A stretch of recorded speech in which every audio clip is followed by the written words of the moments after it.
Sri Kinjarapu Ram Mohan Naidu ji to reply the discussion. Honorable Deputy Chairman, sir, for giving me the opportunity. In fact, almost 16 members have spoken on this very important bill, the Protection of Interest in Aircraft Objects 2025. And the interest that has been shown by all the members, first of all, I'd like to thank them for giving all the suggestions and participating very intensely in the debates also.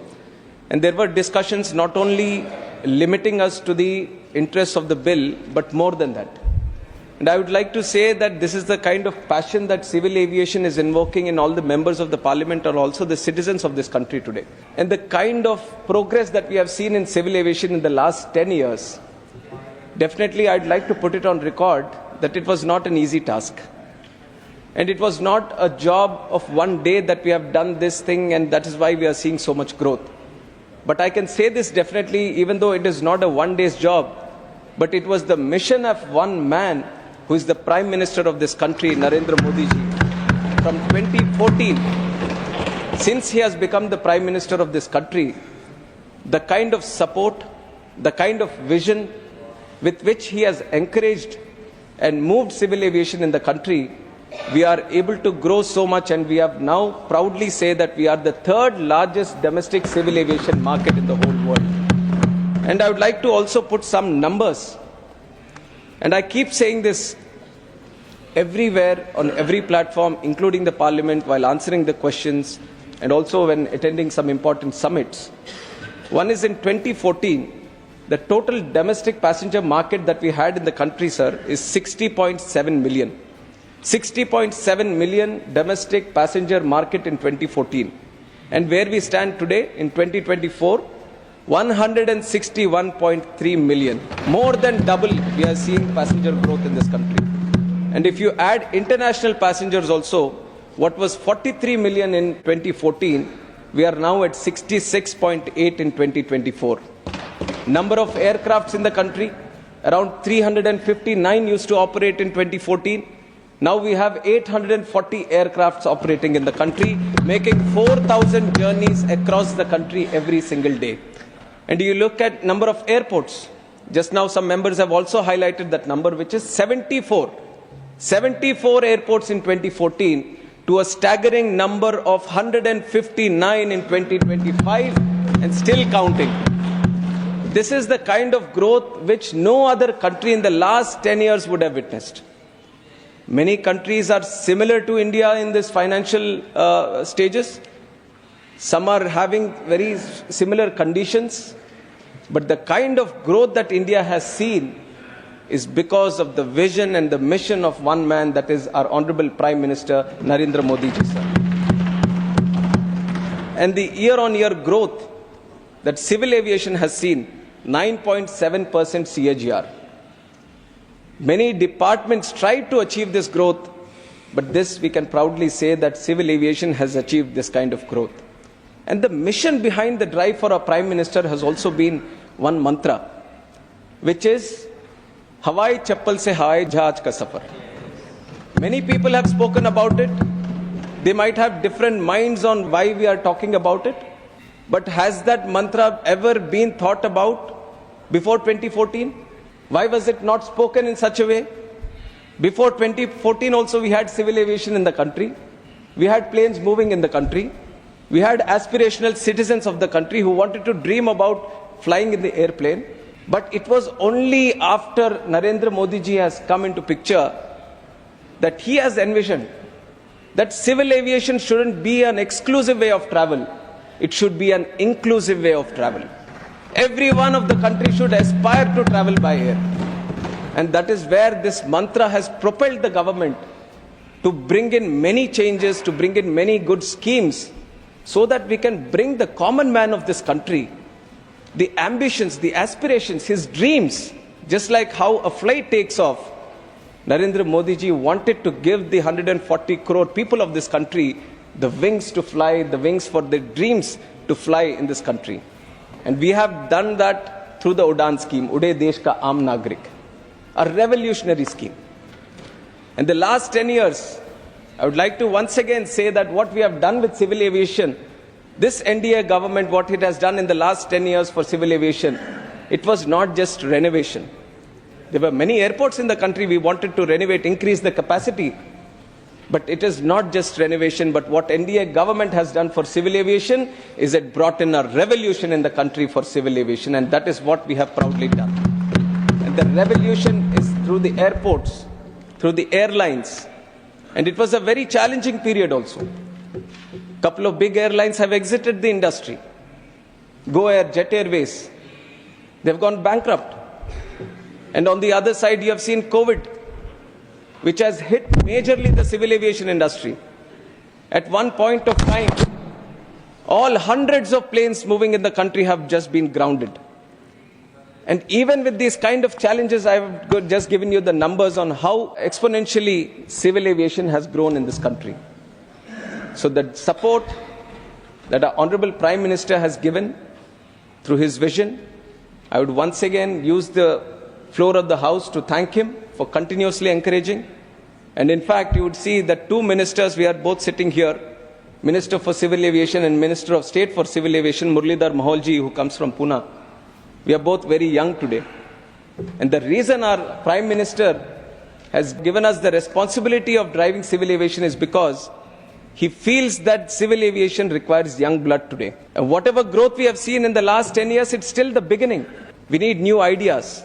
We need new ways of dealing with this. We need harmonization with the international standards. And it is with that approach, the government is trying to keep the momentum that we have achieved in civil aviation and continue to move it forward. And one other major challenge that we see is, which also many people talk about, is the airfares. And airfares is not just an issue where we have a one single point of approach by saying that if this is what we can do, we can bring the airfares down.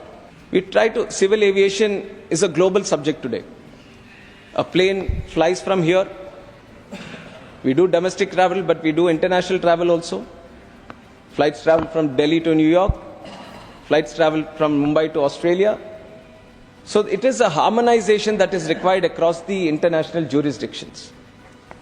And it was in 2001, when aircraft leasing business was also growing, that was when the international leasing industries, airlines, governments, everyone came together that we had to do something more so that we can harmonize the whole industry around civil aviation across all the countries. And this was an issue which was majorly faced by the leasing industries because the lessor was sitting in one country, the banking sector was sitting in, the banking who was trying to facilitate the lease was sitting in another country. The airlines who wants to operate the airline is sitting in another country. And they all had multiple jurisdictions in their own countries trying to deal with this leasing business. And that became a challenge internationally for the airlines, for the industry, for the banking sector. So it was in 2001, the Cape Town Convention happened. And one of the reasons for this was just how to facilitate the leasing industry and bring all the countries on board and create a uniform legislation which everyone can follow. And there were three protocols which were discussed. One is regarding the space industry, one the railway industry, and the other one was the aircraft objects industry. And in 2001, the convention happened, the protocols were discussed, deliberated, and the protocols were also formulated. But India was not initially a signatory of this. 2001, everything happened. By 2005, the pressure was building up on India that they also had to assent to this protocol and convention, because the leasing business was growing at that time. And I have to tell you, it is a very price-sensitive industry, civil aviation. Now, we all want more planes to come into the industry, more planes to fly in our skies, but every plane is very, very expensive. For you to purchase the plane yourself as a company, it puts a lot of financial stress on your own balance sheets. So which was why there was a lot of encouragement towards the leasing industry. And around this time, 90s and 2000s, lot of the nationalization which was happening with the air carriers, they were all becoming privatized.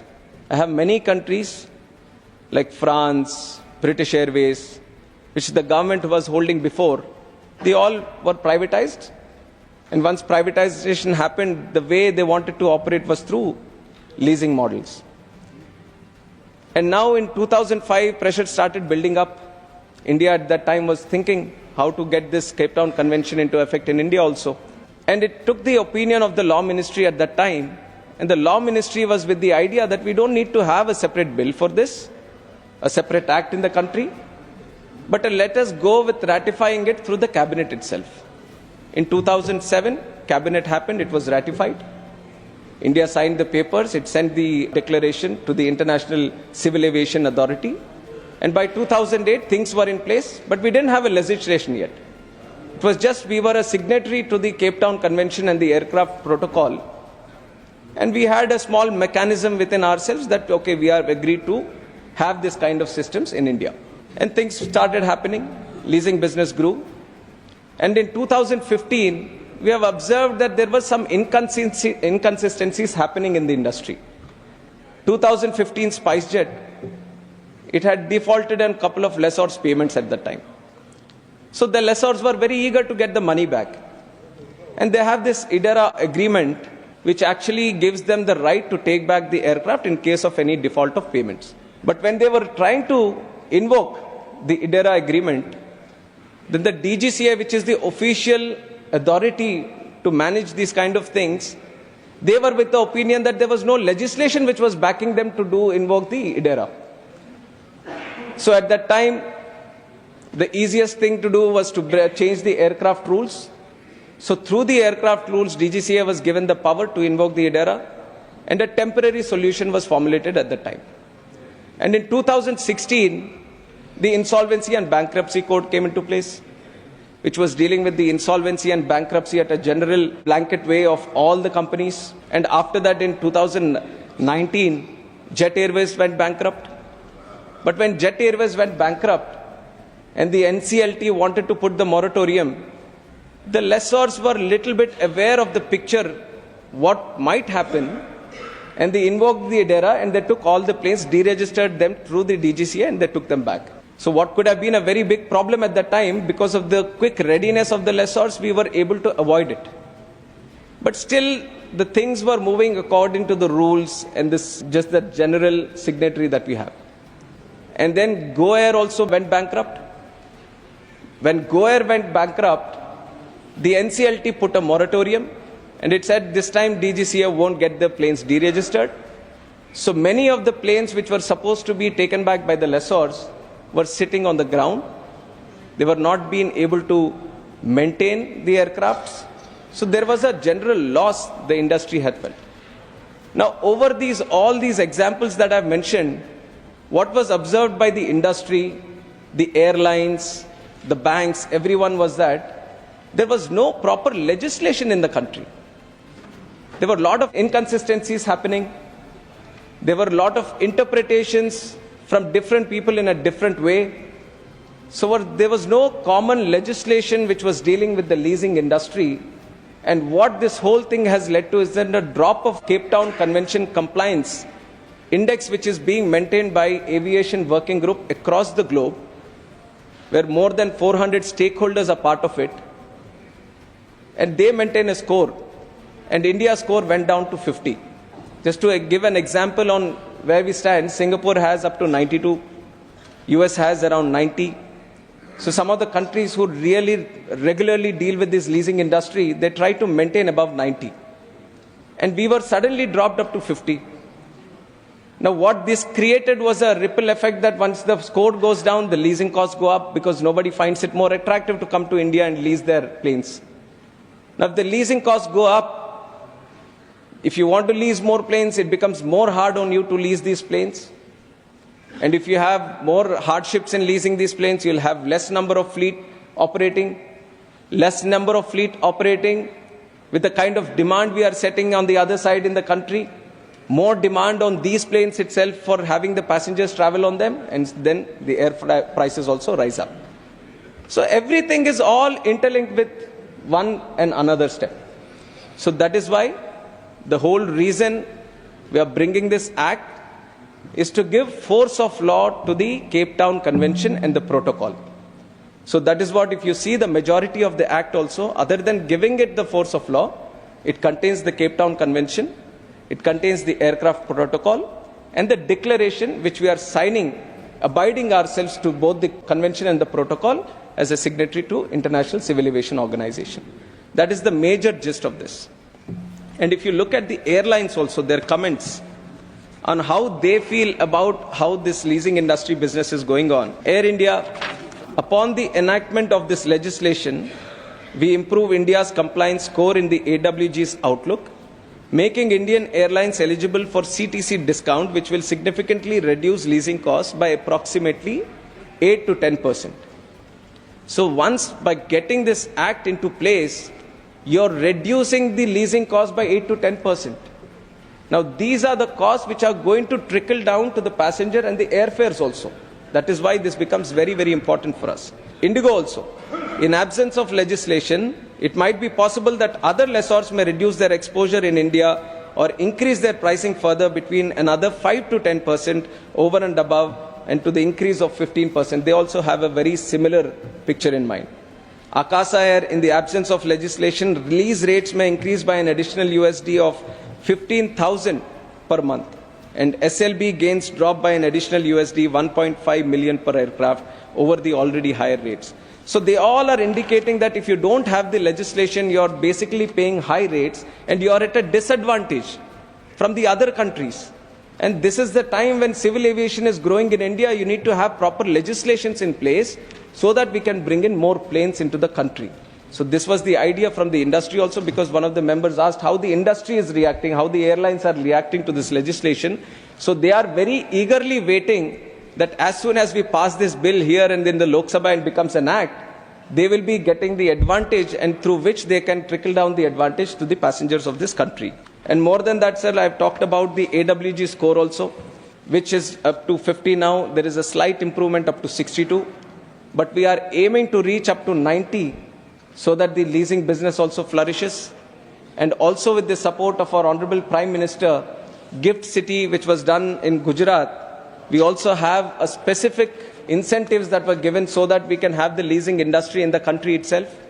Now, one, you can have the leasing industry outside where Ireland takes a very good advantage. Ireland has a very good leasing industry hub in the whole world. Dubai has also taken a certain lead in that industry. Singapore also has taken a certain lead in this industry. And now our Honorable Prime Minister has come to the thought that why shouldn't we have our own leasing industry? We are leasing so many planes every year.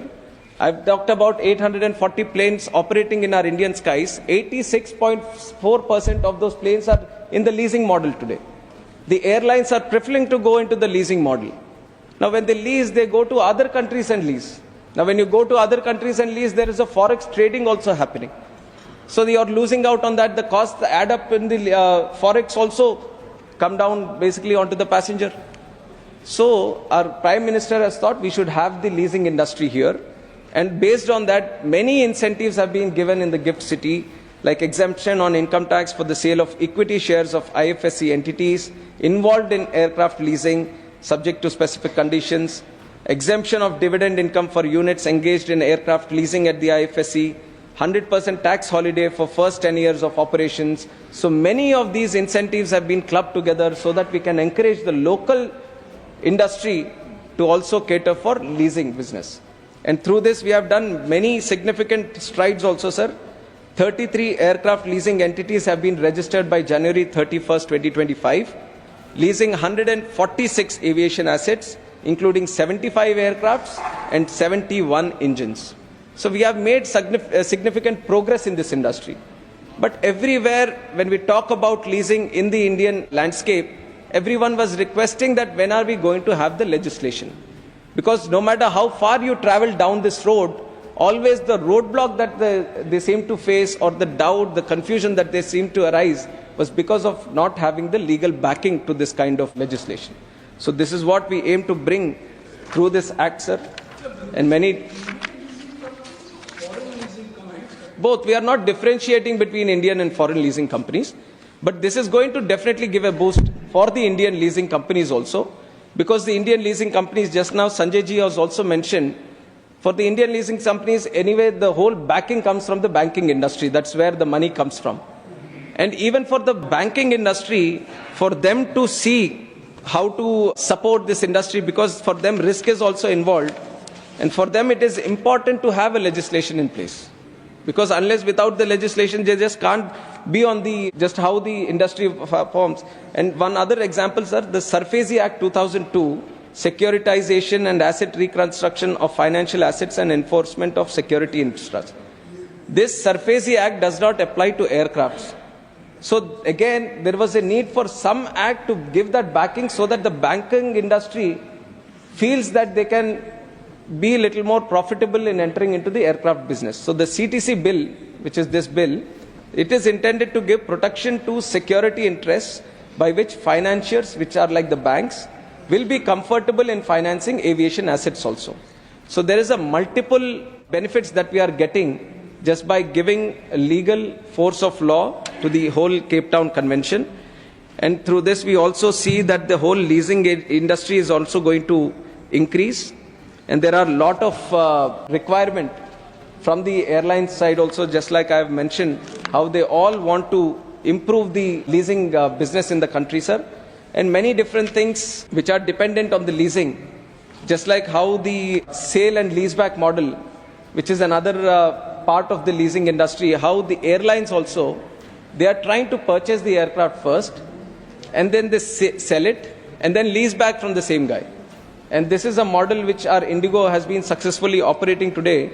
And out of 397 aircrafts that they have bought, 350 have been put under the SLB model, where they have sold these 350 back to someone and then leased from there. So this also industry and the leasing processes that are gaining momentum, they all are needing this kind of act in place. And definitely this is going to give a lot of push to the whole civil aviation in the country. And on top of this, sir, many other questions have also been raised during the discussion of this by many of the members. And one important one is how does it deal with the inconsistencies with the insolvency and bankruptcy code, because that is the major relation this one has. Now, IBC code in general deals with the insolvency and bankruptcy of companies. They have the NCLT and they have a certain way of dealing with it. But now with aircrafts also coming into that ambit, it created a lot of confusion for the lessors who wanted to lease their this thing. Now, a simple way of explaining it, what was happening before, if not for the bill, now if you are trying to rent a house from an owner and you are due to someone who you have to pay someone some kind of money. Now, if you are not paying, the person who you owe the money is going back to the owner of the house and asking him for the money. Now, this is a strange combination that has arisen because of the insolvency and bankruptcy code in respect to aircraft. So there was supposed to be some kind of clarity with the airline industry. And that is what we have brought in through the CTC bill. And this is going to create a lot of clarity on how the whole leasing industry should function. And also, especially when there is a problem of insolvency in the country regarding the airlines, then this bill can come into effect and there is a period of 60 days, 2 calendar months, within which you can settle all the dues and the lessors can take their planes back, which is rightfully their owned. So it was very important to create that kind of differentiation between the insolvency and bankruptcy code and the Cape Town Convention, sir, and that is what we have done here. And how are the domestic laws protected under this bill? Sir, this bill gives force of law to international obligations of India arising from the accession of convention and protocol, like I've already said.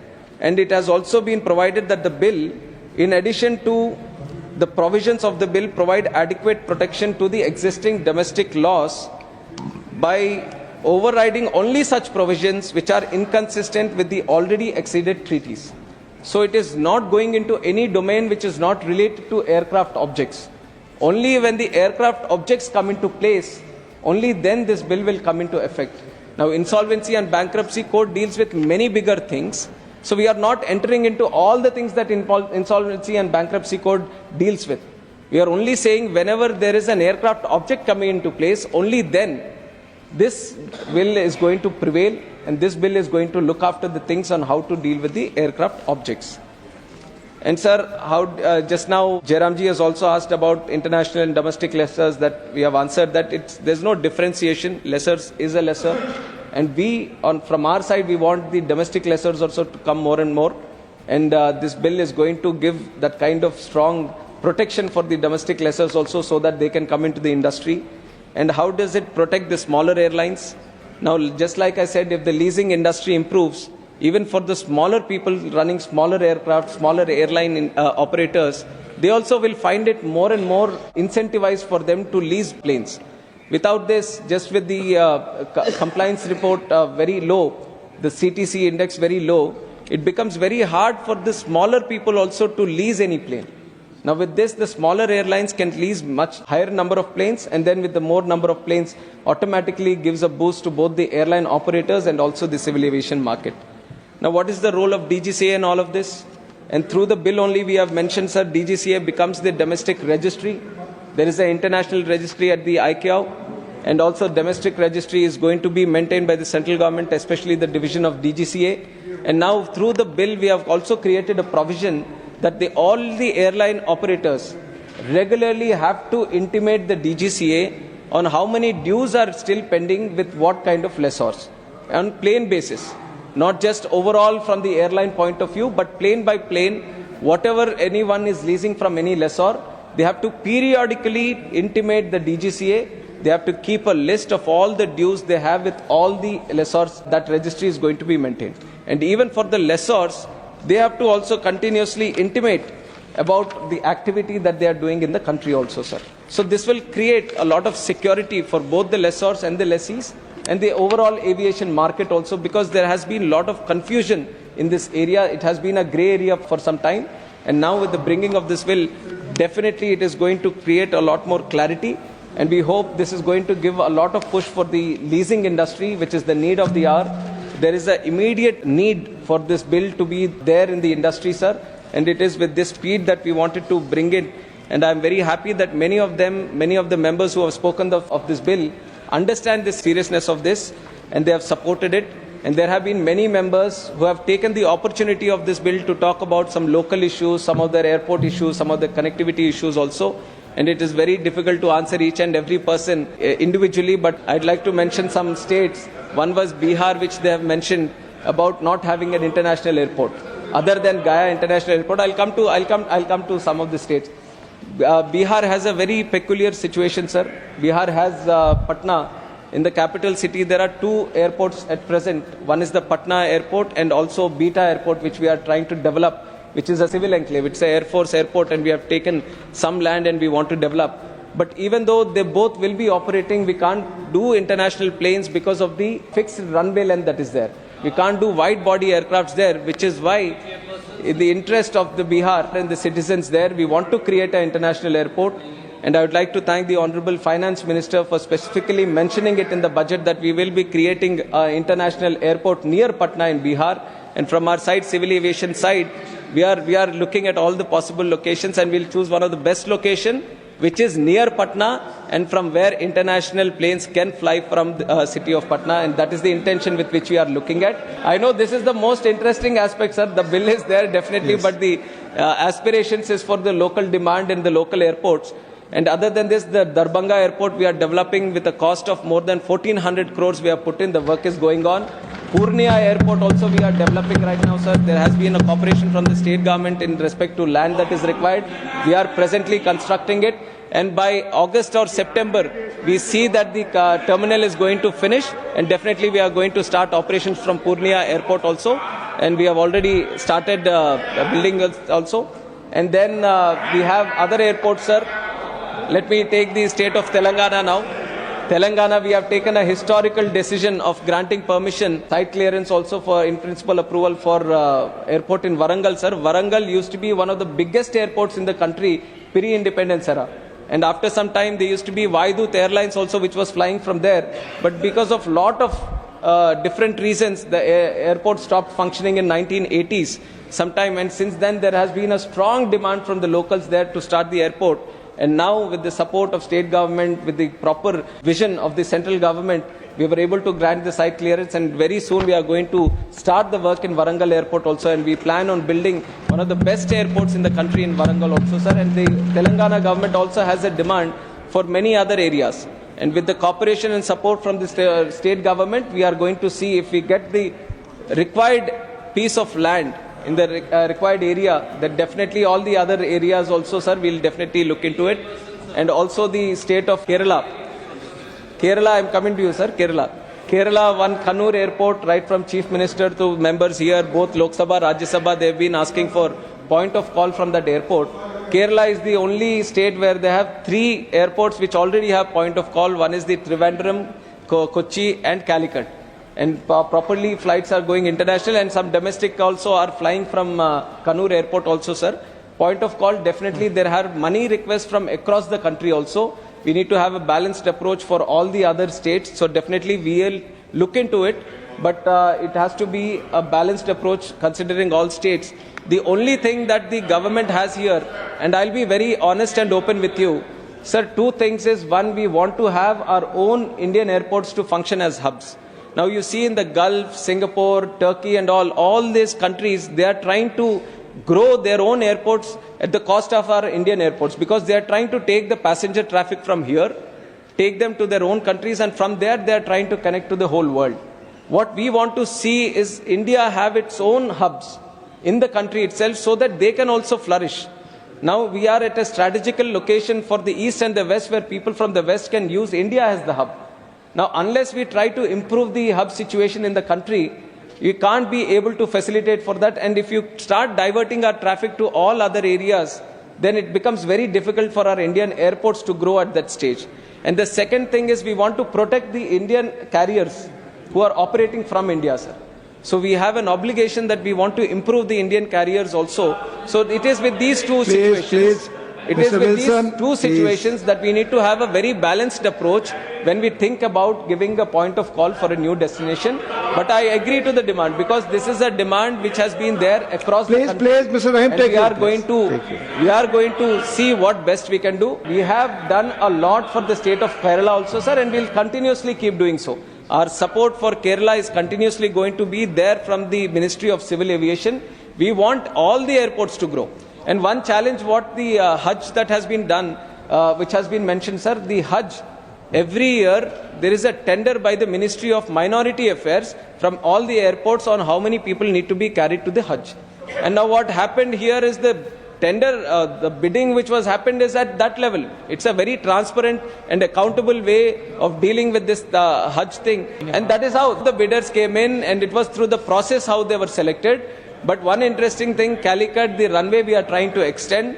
Once the runway is extended, then you can have the wide body aircrafts also there today, and we'll get back to the situation before. Because of one incident which happened at the Calicut airport, we didn't want the tabletop airport to be there like that. We wanted to extend the runway, and the ministry is continuously reviewing the situation, and we want to get the work done as soon as possible, which is going to improve the airport situation in Calicut also. And other than that, Bhubaneswar, our people from Odisha have also requested for many other airports. Many other airports have also been mentioned. Sir, all the airports, whatever we are getting requests, sir, we are thoroughly assessing. The only thing is, we see the feasibility, economic feasibility, and also the technical feasibility of the land, and then we start moving in, sir. And now I've told already that from 74 we have moved on to 159. And only because of the support that Ministry of Civil Aviation is able to give, we have been able to increase. We are not restricting people from not having airports, but definitely the support has to come from the state government also in starting to provide the land. And now today we are also seeing that the major cities like Bangalore, Delhi, Mumbai, Chennai, Kolkata, all these require second airports, sir. We have come to that stage where all the metropolitan cities are getting saturated and require new airports. Now Mumbai, the existing airport is there, Santa Cruz, and now we are building Navi Mumbai Airport. Now Delhi, including the IGI airport, we have Jewar International Airport, which is going to come up. Now Bangalore has already been discussing for new airport in Bangalore, and the state government is proactively moving in selecting some sites for that. And on top of that, sir, please take your seat. Bhubaneswar is also trying to have an additional airport in Puri. So they have selected some land and they are trying to move in Puri. Chennai also, Parandur airport is also coming up. Now Calcutta, West Bengal, I would like to make a request that Calcutta airport also needs another one right now, being a metropolitan city and a very important city in the country. So the state government should look at having an alternate airport, a second airport which caters for the city of Calcutta, because that is very much required today. Unless you start moving into that direction today, unless you start providing that land, it becomes very difficult in the future. So like just how other metropolitan cities are moving in that direction, I would request states and the governments there to thoroughly look at this. Yes. This is a requirement not just for today but the future also, and I would use this forum to request through the members to their respective states to definitely support the idea of creating more airports. And sir, we are with the idea that in the next 5 years we can build 50 more airports. And I would also like to thank the Honorable Finance Minister. Udan scheme, what has been there for 10 years from 2016 to 2026, because of the way it has revolutionized and democratized air travel in the country, we have extended the scheme for another 10 years. So from 2026 to 2036, we are going to see an expanded Udan scheme through which we want to build 120 new destinations in the country. And we want to make 4 crore people travel under the Udan scheme, which is going to be much more access, which is going to give much more access to the citizens of this country. So we have grand plans coming in the future also. And to achieve this, we require the support of the state governments also in providing the land, in trying to acquire the land. So if the states can be proactive in this area, then definitely from the central government and the Ministry of Civil Aviation, we will provide all the necessary support. We don't see any politics in this area. We just want the country to thrive. We just want the country to become the number one in civil aviation, not just in terms of hub and connectivity, but also in giving accessible, comfortable and convenient travel to the passengers also. And one initiative we have started under the Udan scheme, sir, we have connected the unserved and underserved airports of this country. Where there were no flights traveling at all, there was a challenge on how to connect these airports, and it was through that vision the Udan scheme came into place. And after Udan scheme came into place, we have started more than 642 routes in this country where no planes were operating. No planes were trying to take up those routes. But through the viability gap funding under Udan scheme and developing of those airports and creating that infrastructure so that people and planes can move from that area, we have been able to start 600 more routes in that selected this thing. And now we have taken certain inspiration from Udan scheme also. Now you may agree or not agree, some people in this house, but after the involvement of the Udan scheme, lot of the lower middle class and a lot of the people who are migrant laborers working in different countries, they have all started to use air travel. What used to be a travel by train, they are starting to use. And now there has been a lot of debate on the prices in the airports also, on how. And taking inspiration from the Udan scheme, we have started Udan Yatri Cafe in the airports also, where water bottle we are providing for 10 rupees, tea coffee for 20 rupees, samosa for 20 rupees. This is the first kind of initiative, and I don't think even the railways will have these kind of prices what airports are trying to give today. We have started in Kolkata, which is doing record number of sales. We have started in Chennai, we have started in Ahmedabad, we are starting in 8 more airports, and we want to do it in each and every airport of this country. Each and every airport of this country, we want to have a stall where at least if someone wants to buy something, he doesn't feel that I can't have anything here. We want to create at least, even though airports are supposed to be facilitating for the travel, we are ensuring that at least in this sense, we have to make sure that he doesn't go hungry at the airport, and we are creating these Udan Yatri cafes, which has been successfully done in the initiative, and in the future we are going to make it possible in all these things. And when it comes to airfare, I know it is a very contentious topic of discussion for all the members. I already told you that when it comes to airfares, it is a work in progress and a lot of things need to come into place. If you try to break up the airfare itself, there will be hundreds of things which try to affect the airfares, right from the fuel prices, right from the kind of leasing charges that are taken, and the MRO costs that are involved, and the kind of people that get involved in maintaining the aircraft. So many things are there. So capping the airfares and trying to have a one-stop approach is not followed by any country. We are trying to follow what the market dynamic fare pricing, and definitely inside that, if there is anything which malpractices are there, or misusing or misutilization or taking advantage of the market is there, definitely the Ministry of Civil Aviation is going to take necessary actions. We are going to ensure those kind of situations doesn't arise. But to create a balance between the industry and between having the planes run, having the airlines also run in the country and providing those connections, it is important for us to have a balanced approach in all of this, sir. And you've seen that all the airlines, if you look at their financials, all of them, except for Indigo, all of them are in negative right now, their balance sheets. So it is important to see that the airlines also perform. If you take out one airline, let us say if you make it non-viable for one airline, if they go bankrupt, and if 200 of their planes don't perform in the country, and how many cities get disconnected now? How many of the routes don't get facilitated now? So it is important for us to think on a long term and try to see how collectively we can grow so that the airfares are also reasonable, the air travel continuously grows, and also the industry creates a lot of job creation for the youth who are very passionate about civil aviation in the country. And I would once again, on behalf of myself and the MOS, Muralidhar Mohalji, would like to request the House in their full-fledged support in this, sir. And I would also like to, because ex-Prime Minister Devegowda Please, sir, Mr. Wilson, for Hassan Airport, this is not proper. For Hassan Airport, we are continuously trying to push it from our side, sir. State government needs to also step up in that area, and we are trying to do our best so that we can complete it on time. So I just wanted to give these remarks to the Honorable ex-Prime Minister. With this, I would like to ask for each and everyone's support in this bill, sir. This is a very important bill which the industry needs today, and everyone, each and everyone from the industry is going to appreciate the way this is going to change the aviation landscape in the country. So once again, I would like to sincerely request for the support. With these words, I would like to... Thank you.